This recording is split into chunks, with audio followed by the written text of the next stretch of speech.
Este programa tem o apoio da TV Interação, Associação Vida e Trabalho e da Ordem dos Advogados do Brasil, Seção São Paulo.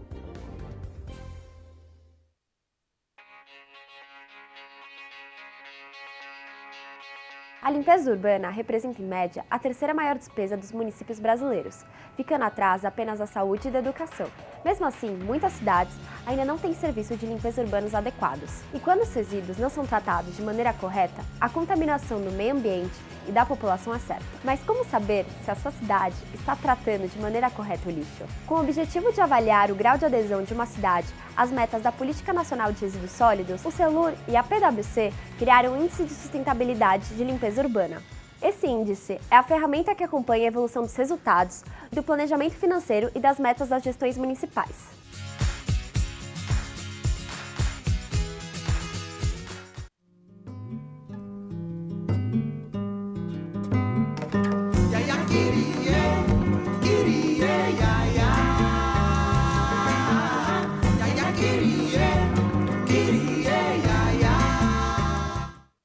Olá, nova cidade, ideias para uma nova cidade. Nesse tempo que a gente vive de redes sociais, de direitos autorais, trazemos aqui Gisele Soares, doutora Gisele Soares, especializada em direitos autorais. Você vai ficar muito contente de matar tudo que você quis saber até hoje sobre redes sociais. Nessa época em que todos nós somos videomakers e emissores de opinião, muito importante a gente saber nossos limites e saber o que acontece por aí nessa seara que cada vez mais vai ficar em evidência. Doutora Gisele, obrigado pela presença. Eu queria começar, doutora Gisele, com esse tema dos direitos autorais, para ir situando o pessoal que está em casa. A gente teve, há um tempo atrás, aquela questão da biografia do Roberto Carlos, que foi feita pelo mordomo, e aí ninguém sabe mais o que fim levou aquilo. O que mudou daquela época para cá e qual seria o desfecho se fosse esse caso ter acontecido agora? Esse caso do Roberto Carlos foi um caso bastante emblemático e ele acabou suscitando uma movimentação também judicial e uma tentativa do Poder Judiciário de se aproximar da opinião pública. Então foram promovidas audiências públicas. Por causa desse caso? Por causa desse caso.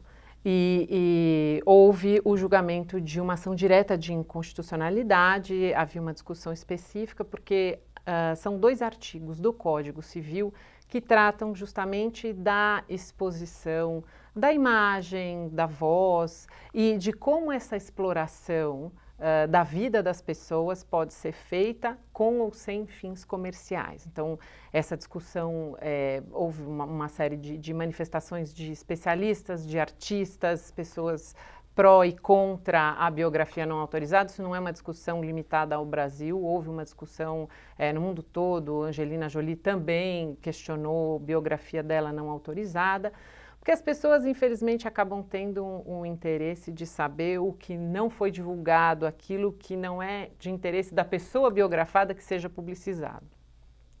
E acabou-se o julgamento com uma votação unânime lá do Supremo Tribunal Federal de que não há necessidade de autorização para publicação de biografias. Então, a não ser naqueles casos em que a biografia de alguma maneira atinja a honra, a boa imagem, a probidade do biografado, nesses casos, excepcionalmente, precisaria de autorização, mas se não, as biografias são autorizadas. Houve outros casos também, como do Garrincha, Noel Rosa, João Guimarães Rosa. Geralmente as famílias incomodadas com alguma informação contida nas biografias não autorizadas entravam com ação judicial e conseguiam o bloqueio das publicações. A senhora diz conseguiam, porque não conseguem mais. Não conseguem mais. A partir desse julgamento, ficou decidido que esses artigos de lei são constitucionais, portanto, não há necessidade, as biografias não autorizadas,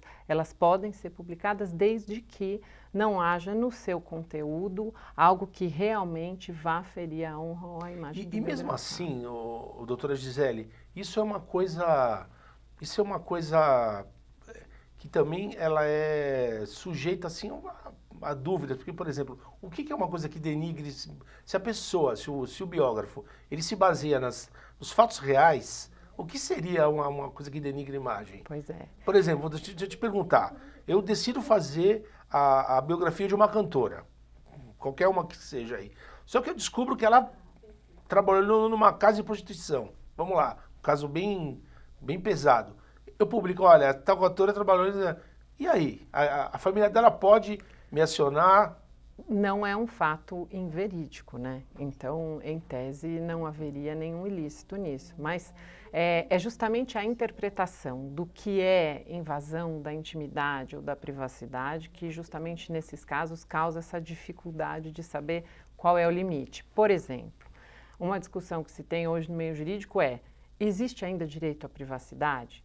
Ou será que a gente não tem mais privacidade com essa profusão de meios de transmissão de imagens, de sons, de captação, de todas as formas, né, de som e voz e vídeos? Então, há juristas que dizem, olha, para mim privacidade acabou. Existe aquele núcleo menor da inviolabilidade, da intimidade.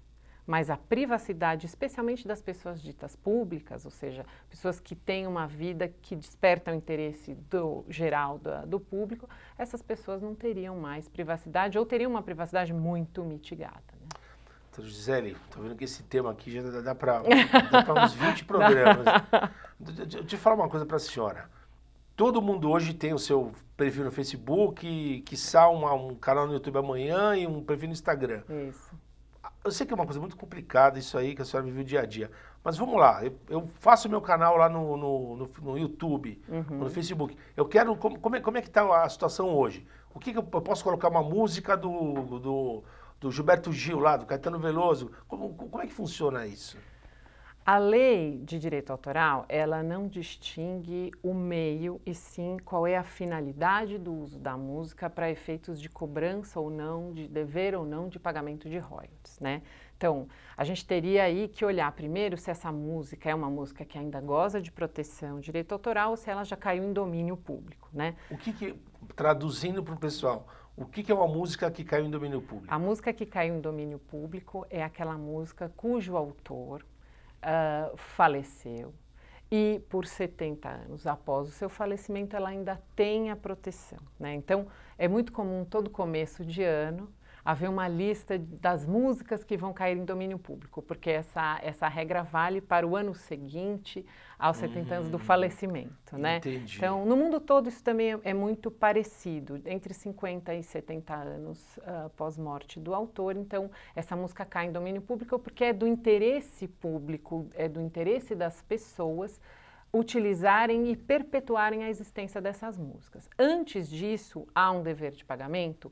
Sim, desde que haja uma finalidade lucrativa. Ou comercial, seja, entendi. Exato. Entendi. Se eu tenho um fim acadêmico, por exemplo, uma citação de um excerto de uma obra num artigo acadêmico, não há necessidade de pagamento de direito autoral. Entendi. Mas se vai haver uma exploração comercial, aí sim, se a música ainda está protegida, tem Agora, que ser doutora recolhida. Gisele, eu fico me perguntando, esse novo panorama aí das mídias sociais não multiplicou esse problema por 1 milhão de vezes? Porque eu fico imaginando que deve chegar de questionamento para a senhora que trabalha com isso. Sim. Porque, Ave Maria, todo mundo agora tem lá e usa a música e onde que caminha isso? Não caminha para um impasse isso daí? Porque...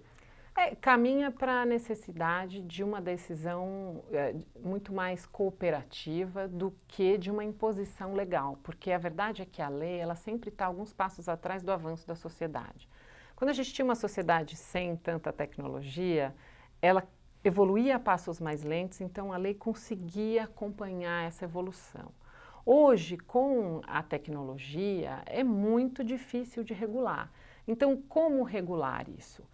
Com formas tão criativas quanto a criatividade possível de se utilizar desses meios tecnológicos. Uma das tentativas, por exemplo, foi uma organização não governamental chamada Creative Commons. Essa organização tentou o quê? Criar licenças padronizadas para facilitar a possibilidade dessas criações intelectuais terem algum tipo de incentivo, de aporte, seja financeiro, seja de recursos humanos, e também de receberem, de alguma maneira, um retorno financeiro, um pagamento pelo uso das suas criações. Porque as criações, em tese, as ideias, a lei diz, não gozam de proteção. Mas hoje em dia, o bem mais importante, muitas vezes, a criatividade está na ideia. A gente teve um tempo atrás aqui a discussão sobre os formatos de programa. O Big Brother teve uma disputa judicial, inclusive com aquela Casa dos Artistas. Por quê? Porque existia essa dificuldade. Formato de programa era uma ideia, e uma ideia não gozava, de acordo com o elenco da lei do que é criação protegível por direito autoral, estava fora. Mas é justo, é certo que não haja um pagamento, porque houve uma criação intelectual ali de grande exploração comercial, inclusive, né? Foi uma novidade. Então, são os desafios dos nossos tempos, né? Como regular e quais são esses limites. Agora, doutora Gisele, daquilo que se pratica no Brasil para aquilo que se pratica nos Estados Unidos e na Europa, existe uma diferença? Assim, esses lugares já estão adotando outras práticas diferentes da do Brasil? Não. Está todo mundo no mesmo... Todo mundo no mesmo barco. Na verdade, essas diferenças ficaram cada vez menores com a globalização, mas já existia uma grande influência da legislação estrangeira no Brasil, porque esses temas sempre foram temas transnacionais, nunca foram temas que respeitaram muito os limites geográficos dos países, né? E o Brasil é um país muito empreendedor, é um país de pessoas muito criativas. Tanto que o Brasil é um dos primeiros no mundo em uso de redes sociais, de mídias sociais, principalmente via celular. Então, o Brasil hoje em dia, ele já é usado como referência para pesquisas, por exemplo, quantitativas, sobre quantas horas as pessoas passam nas redes sociais por dia. Essas pesquisas, esses pesquisadores, eles vêm para o Brasil para fazer pesquisa aqui. Por quê? Porque o Brasil é um dos países líderes em uso de redes sociais, de mídias sociais, e por isso mesmo um país com pessoas extremamente criativas nessa área. Então, essa é a dificuldade de fazer a proteção da ideia, porque uma ideia hoje em dia é muito facilmente copiada, né? Entendi. O programa Nova Cidade hoje recebe a especialista em direitos autorais, doutora Gisele Soares. Doutora Gisele, falando em proteção, a gente sabe que todo mundo aí de casa já pensou, conhece alguém que já pensou, ou tem um filho que vai lá, vou montar um canal no YouTube. É possível você proteger o nome do seu canal no YouTube, ou proteger a ideia? Como é que funciona isso, doutora Gisele? Pois nós temos duas leis. Então, a gente tem a Lei de Propriedade Industrial, que é uma lei que protege marcas, patentes, desenhos industriais, indicações geográficas, é uma lei de 96. Então, a marca, aquele nome, aquela letra estilizada, aquele logotipo, ele pode ser protegido como marca, uma marca bidimensional, até uma marca tridimensional. Aquela garrafinha do Tabasco, por exemplo, a garrafa da Coca-Cola, é protegida como marca tridimensional. Então, essa seria a proteção do nome do canal, do nome artístico da pessoa, né? E como o direito autoral é possível, por exemplo, fazer uma descrição, uma redação dos principais aspectos do programa e registrar como direito autoral na Biblioteca Nacional ou em outros órgãos de registro de direito autoral. Então, é possível fazer a proteção, sim. Ok. Doutora Gisele, a senhora que vive o dia a dia, o que chega para você de maneira mais frequente? Vamos lá, o dia a dia de uma pessoa especializada em direitos autorais. Chega de tudo. De tudo. Chega muitos jovens com ideias, querendo proteger suas ideias para depois explorar economicamente sem sofrer nenhum tipo de pirataria. Deve ter uma febre agora, né? Imagina. É uma febre, sim. Antes, todo jovem queria ser jogador de futebol, agora todos querem ser youtubers, ou influencers, ou blogueiros. E eu sempre chamo a atenção para o seguinte, cuidado, porque a responsabilidade é proporcional a essa personalização dessas criações. Então, me gera um pouco de preocupação, por exemplo, com relação à legislação de proteção do consumidor, um blogueiro que diz, neste produto eu confio. quanto será que alguém não pode questionar a responsabilidade pessoal daquele blogueiro quando ele diz: este produto eu atesto, nesse aqui eu confio. Por quê? Porque ele está maculando ou influenciando de alguma maneira a manifestação de vontade, de escolha daquela pessoa por aquele ou por outro produto, né? Então, essas são discussões e eu acho que são ponderações importantes, porque o jovem, às vezes, ele é muito impetuoso, ele tem muita vontade, ele vê muito o bom de algum empreendimento e não doutora Gisele, a senhora me falando isso, me ocorre o seguinte, é claro que isso agora é uma coisa que está mais em pauta, mas não que não exista isso, uma pessoa da televisão fala, eu confio nesse produto, isso não existe. Quer dizer, que a coisa está mais gritante agora, quer dizer... Sim, porque o YouTube começou mais como uma divulgação de músicas, de manifestações, mas com o passar do tempo, houve sim uma apropriação muito grande empresarial daqueles programas ou daqueles canais. Existe um intuito ali, profissional inclusive, né, de exploração econômica. Então, com isso vem a responsabilização. E aí é preocupante, sim, eu acho... perigoso. Ainda houve questionamentos, mas poucos questionamentos, mas pode acontecer, porque imagine só se um blogueiro ou um youtuber chancela, como eu confio, num produto que pode ser explosivo, que, enfim, que pode causar um dano coletivo grande. Isso pode suscitar uma discussão, sim, né? Porque eles são influencers. O que é o influencer? É aquele que forma opinião, que influencia os outros. Gisele, que eu tenho uma filha de 11 anos. Há uns 2 anos atrás, aquele negócio do slime lá, sei lá como... Um dia ela me mandou uma lista para comprar, eu falei, pelo amor de Deus, uns produtos, umas químicas que eu nunca ouvi falar, eu falei, eu tenho certeza. Ah, eu vi a pessoa tal, que a senhora está falando, eu vi a pessoa tal recomendar, quer dizer. E tem um outro aspecto, que hoje em dia as pessoas ainda não estão olhando, mas que principalmente na Alemanha já há estudos que constataram que crianças e jovens expostos a mais de 2 horas a mídias, seja celular, televisão, têm um afinamento do córtex cerebral. Então, muitas escolas na Alemanha, por exemplo, já proibiram o uso de celular. Então, esse é um outro aspecto da tecnologia. A gente está olhando a tecnologia como exposição, como privacidade, como algo bom, mas vamos impor limites. Mas talvez esse uso também para questões de saúde, certamente daqui a algum tempo vão começar a ser analisados. E a Alemanha vai trazer essa pesquisa de crianças e jovens expostos a mídias justamente para o Brasil, porque no Brasil foi constatado que as pessoas passam uma média de 6 horas expostas a mídias por dia. 6 horas. Doutora Gisele, sabe que eu já desisti da minha pauta, aqui, a gente já está acabando o tempo. Doutora Gisele, fazendo os encaminhamentos para o final do programa, a senhora me falou de um projeto, de um seminário que a senhora participa sobre transparência, e a senhora já está convidada para a gente combinar como é que a gente vai fazer a operação disso aí. A doutora Gisele participa de um seminário anual sobre transparência nos governos e depois a gente apresenta as novidades aí. Doutora Gisele, a diferença entre marca e patente? Vamos lá.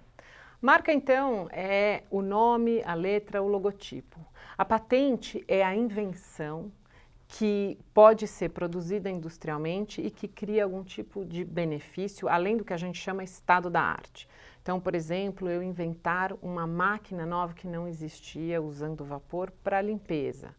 Ou eu inventar algum tipo de carro voador. Então, isso tudo é protegível via patente. Então, são as invenções industriais de aplicação comercial. Essa é a diferença. Doutora Gisele, eu tinha 10 perguntas, eu fiz 4. Então, eu termino o programa convidando a senhora para o próximo programa. Vamos combinar a questão do seminário que a senhora participa. Combinado. Organizadora. Sim. Muito obrigado. Eu sei que vocês ficaram com muitas dúvidas e a gente já convida a doutora Gisele para voltar numa outra oportunidade. Doutora Gisele, obrigado. Obrigada. Obrigada. E o programa Nova Cidade volta na próxima semana.